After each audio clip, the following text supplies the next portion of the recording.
Well, that's it.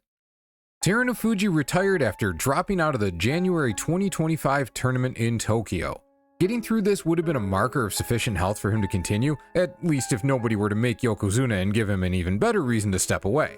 But he just didn't have it, so he's quite reasonably calling it a career. I have something of a soft spot for Teru because he was, to me, the Yokozuna. The September 2021 Basho where he went against Hakuho in a final day undefeated matchup was the first tournament I really paid attention to, and even though Teru lost, he was clearly a class above everyone else in the sport. Combine that with the fact he won most of the tournaments he made it through as a Yokozuna, and he always looked like the impossible mountain to climb that a Yokozuna is supposed to be. The fact the mountain crumbled on its own rather than being overcome by someone else doesn't change that. Now, if you aren't familiar with the story of Terunofuji's unreal injury woes and comeback from the depths of Sumo's basement, I fully recommend watching videos from Sumo Stu or Chris Sumo on the subject. I don't need to repeat anything they said. What I want to do here is play a little alternate history game. Of course, the obvious alternate history is, what if Teru didn't wreck both knees? A close second is, what if he got his first knee injury properly attended to before the other one gave way from overcompensating? But both of those make things really complicated. Even though his injuries were more acutely severe than those of the Yokozuna at the time, all of them got hurt in one way or another. Trying to account for changes in their injury status creates way too many possibilities, and it's unrealistic to assume all those Yokozuna would still get hurt but Teru wouldn't. So let's make a much smaller change. Here's the history. Teru was initially injured near the end of September 2015. He managed a couple more winning records after that, but then dropped out of January 2016 and spent a full year barely hanging on to his rank. Despite his obvious hindrances, he fought all 90 days from March 2016 through January 2017, holding Ozeki with 3 8-7 records and finishing with an overall record of 34-56 over that span. But somehow, someway, he came back in March 2017, went 13-2, and finished second after losing both Day 15 and a playoff to Kiseno Sato. He then had a 12-3 June Yusho in March before his knees finally erased any ability he had to hold his rank. The change we make then is that he beats Kiseno Sato in that fateful Day 15 match. That would give him a 14-1 record and the Yusho. Then he has the same 12-3 June Yusho in May. The effective minimum for Yokozuna consideration is 2 straight Yushos or 1 Yusho and 26 wins over 2 Bashos. Now, it's entirely possible that, with 4 active Yokozuna at the time, this wouldn't have been enough for promotion, but let's assume the Yokozuna Council gives it to him. Instead of being an Ozeki hanging on to the rank by the strings of his knee ligaments, he's a Yokozuna with the right to sit out without loss of rank. Teru being Teru, we can assume he would still try to fight in July, start out horribly, and drop out again. But now, instead of being Kadoban and at risk of losing his Ozeki rank, which drove him to compete in September 2017, he gets the knee surgeries he needed. In our history, he spent a full year making the injuries worse before he got his knees fixed, sat out 4 tournaments, and returned in the 5th division. Coming back as a Yokozuna would obviously be harder, but he also wouldn't have added that wear and tear trying to hang on.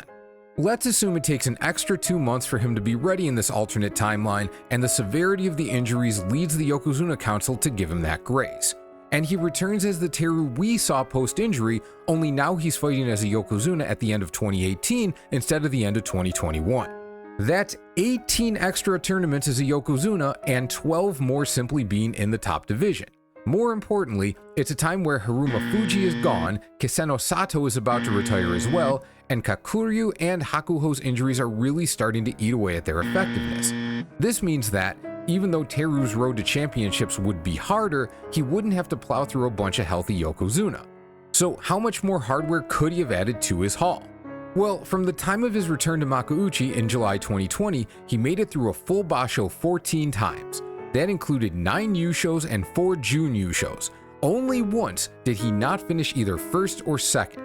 Granted, in his second tournament back in Makuuchi, he dropped out near the end with an injury, so we shouldn't assume he would finish all 12 Bashos. And the competition would still be more difficult, even if it wasn't 4 other Yokozuna difficult. So the percentage of tournaments he won would probably be lower, although not winning would likely mean finishing second. Let's say then, that in those 12 extra top division tournaments, he has 6 more Yushos and 4 more Jun Yushos. Then the rest of his career plays out the same way statistically.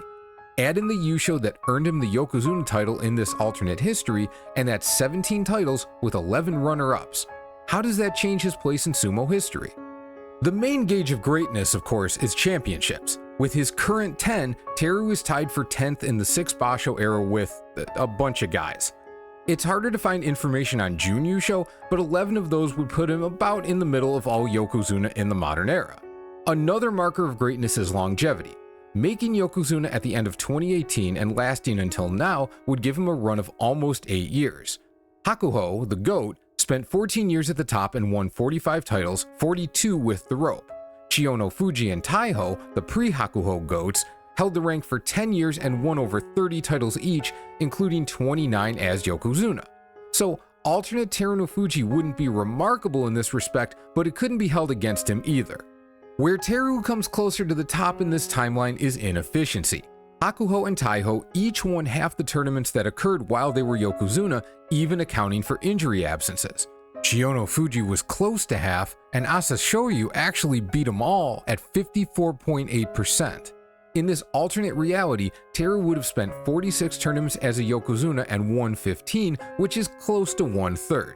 And that's after starting 0 for 5 due to recovery from knee surgeries, as opposed to other Yokozuna who start off hot and slow down later. It's not on the level of the best to ever do it, but the only Yokozuna who are clearly better in this respect are the all-timers, and even the real Terunofuji is part of this pack. And so that's how I'll remember Terunofuji. As outstanding as he was, he's an athlete who will not end up with a status in the sport equal to his actual greatness. Part of that, of course, is because of his extraordinary return from injury in the depths of the sumo ranks. That's not just unique in sumo, but pretty unique to sports in general. It's a great story, and it's what everyone will remember about him. But the fact he did all that and returned to lock in a place as a dominant champion shows that, with just a couple different turns of fortune, he could have at least reached the edge of the conversation of who counts as an all-time great. And I think we should at least remember Teru's what if when we think about the best to ever enter the ring.